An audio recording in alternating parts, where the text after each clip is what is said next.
پیغمبر علیه الصلاۃ والسلام درې خبرې هغه ارشاد فرمایلی دي چې په چا کې دا درې خبرې نه یا دا درې وانو کې یو خبره دوه نه نو د په هیڅ یو عمل باندې اعتماد مکوئ. بسم الله الرحمن الرحیم. عن عبد الله بن عباس رضی الله عنهما قال قال رسول الله صلى الله عليه وسلم ثلاث من لم تكن فيه أو واحدة منهن فلا تعتمدوا بشيء من عمله تقوى تحجزه عن معاصي الله أو حلم يكف به السفيهة أو خلق يعيش به بين الناس.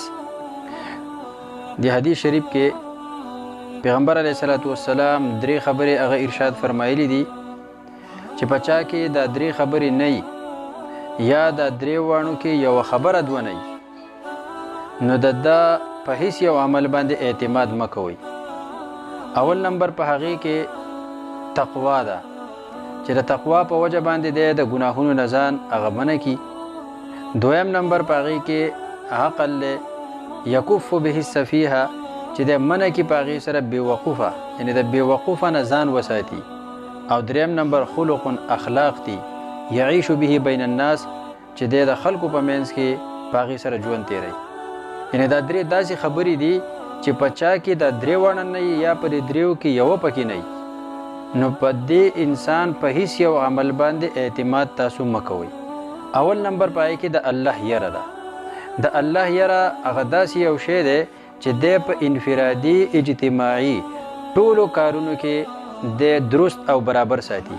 کله چې د الله یره یعنی د الله مخې ته د ودرېدلو د حساب کتابو په قبر کې الله ته د مخامخ کېدلو او په قبر کې دلته کې حساب کتاب ورکول او په میدان محشر کې د حساب کتاب ورکولو یره په یو انسان کې موجود دی نو دی بیا په تنهایی کې هم او دی بیا په ګڼه کې هم په دواړو کې د درست او برابر رواني او ځان د ګناه نه ساتي او ښه کارونه کوي.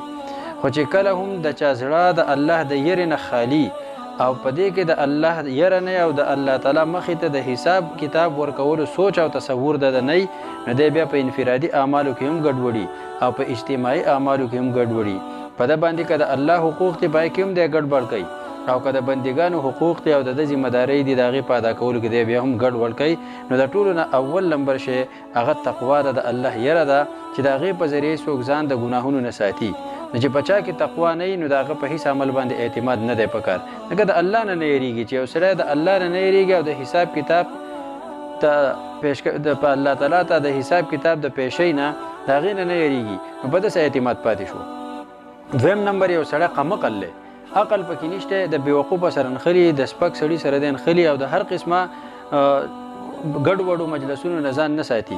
په ده باندې هم هېڅ اعتماد نه دی پکار. په چا کې چې عقل وي هغه ځان د بېوقوفه کارونو نه، د بېوقوفه خلکو نه، د بېوقوفه مجلسونو نه د هغې نه ځان ساتي. او دریم نمبر ښایسته اخلاقو چې په چا کې یو د دې اخلاقو په ذریعې باندې دی هغه په دې معاشره کې ژوند تیروي، د خلکو په منځ کې ژوند تیروي. و کم سړي کې چې اخلاق نه بد اخلاقی بېوقوفی نو د هغه به هم هېڅ شي باندې اعتماد کول هغه نه دي پکار. ځکه چې یو سړی بد اخلاقه شو او حیا ترې لاړه نو بیا چې دی سکی حدیث کې راځي اذا فاتک الحیاء فاصنع ما شئت، کله چې حیا ستا نه لاړه نو بیا چې سکی نو کوه. نو دا درې کارونه چې په درې واړه په چا کې نه یا په دې کې یو نه نو د هغه په هېڅ یو عمل باندې اعتماد نه دی پکار. الله تعالی دې موږ د دې دریو کارونو د هغه توفیق را نصیب کړي او د دې دریو کارونو د نفي نه د دې د خالي کېدو نه دې موږ الله وساتي.